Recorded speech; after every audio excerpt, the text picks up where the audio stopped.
Right folks, today I'm going to be potting on these beautiful hollyhocks. As you can see, grown really well. Some are really massive, so what I'm doing instead of putting them in smaller pots, I'm using these. A lot of these are probably 9cm pots, so it gives them a bit more room, so I don't have to pot them on again too quickly. So let's get on. First of all, fill your pots, then gently make your hole like that and fill in round like so. Pretty easy. This is a peat based compost. I always like to use that because it retains moisture really well, and it's also got really nice drainage. So I've just done another one of these big ones. As you can see, I'll show you the roots on this one. Tease them apart like so.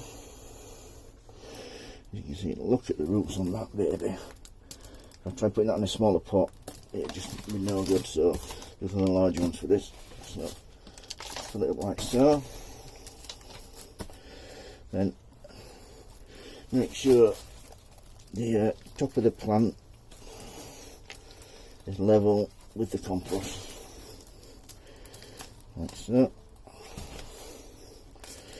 Once you've done that, get it tapped down like that, level it off, and then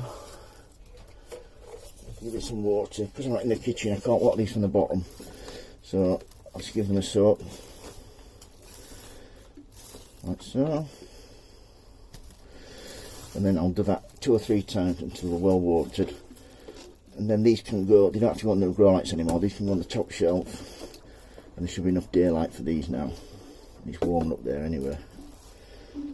So these, hopefully, these will flower this year. I know it's a perennial, but if you grow them early enough, you can get them to flower the first year. So that's hollyhocks potting on. If you've got any questions, don't hesitate to ask. If you like it, give me a thumbs up, and please click subscribe. Thank you very much. Bye.